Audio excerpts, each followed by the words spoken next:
Sounds nice. Friends said that. That's nice that friends showed up. But understand this next step.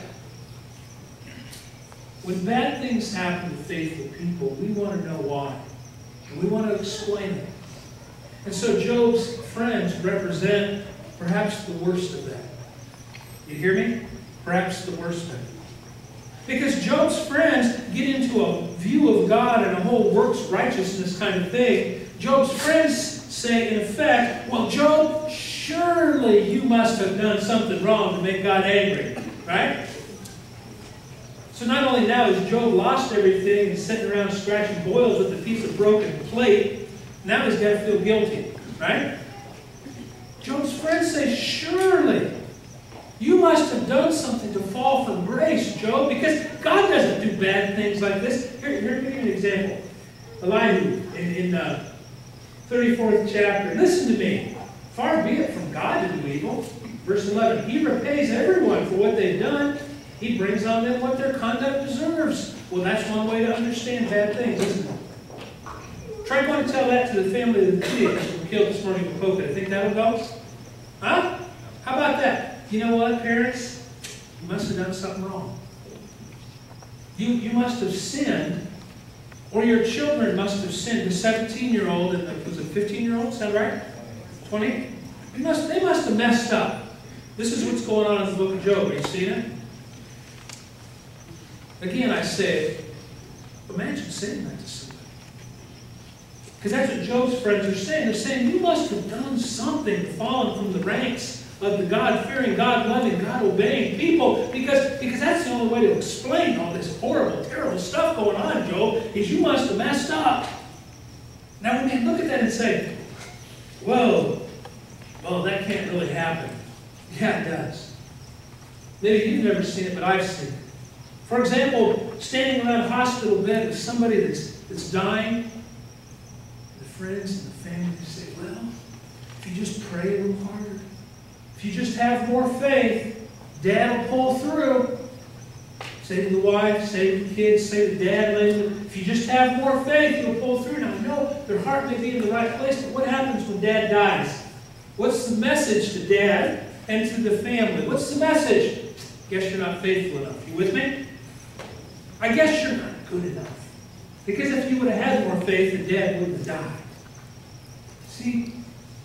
What I'm talking about here is our understanding of God, how we view God, how we understand the nature of God, and how God treats us. And again, that may not come up to us that much until we hit the really bad times, the really stinking times.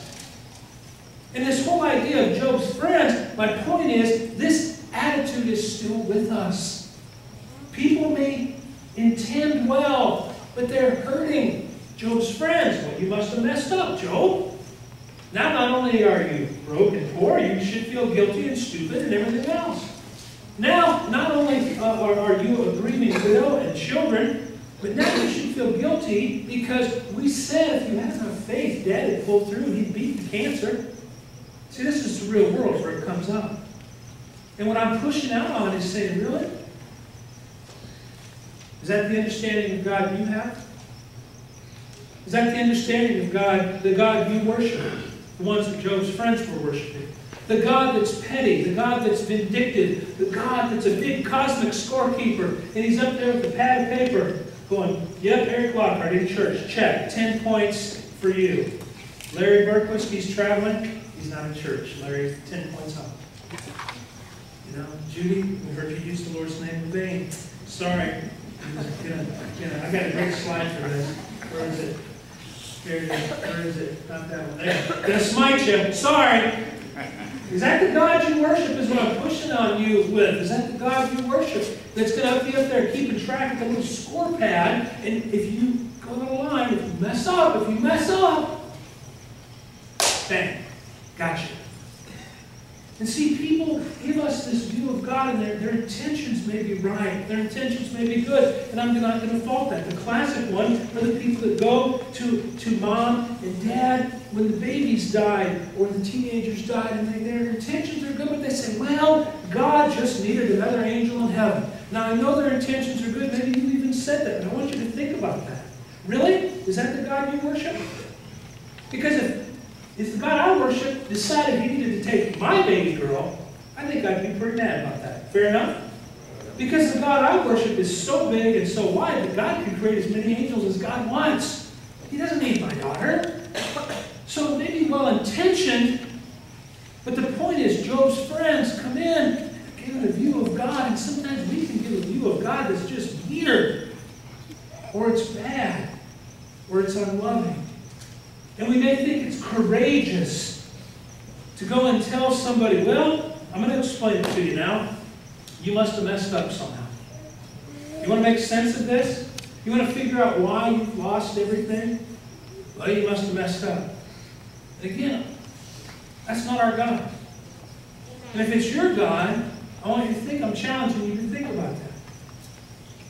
And again, to break that down, a view of God that will reward your correct behavior with riches and wealth, but will punish your bad behavior with death, disease, and loss. And you may think that's an odd view, but again, I say that view persists. I had this slide up there earlier. It's called the prosperity gospel. Anybody ever heard of this? Prosperity gospel. It's still out there. In fact, 3 of the 4 largest megachurches in the United States pretty much come really close to this prosperity gospel thing. And what is it? It's basically what I said. If you say the right words, if you pray the right way, if you hold your hands in the air and smile, if you tell everybody constantly that you love Jesus, if you get down to this checklist, like making brownies, you do all these things, God will increase your territory and make you rich. That's the prosperity gospel. But what's the flip side? You mess up, you don't do the right things, you don't meet the checklist, you're going to burn your brownies. All right? Or God's going to burn your brownies. Prosperity gospel. Norman Vincent Peale. I've read Norman Vincent Peale's stuff, but make no mistake. Prosperity gospel. Quote, put God to work for you and maximize your potential in our divinely ordained capitalist system. Quote. Prosperity gospel. You with me? But understand, prosperity gospel says what I've been saying all along.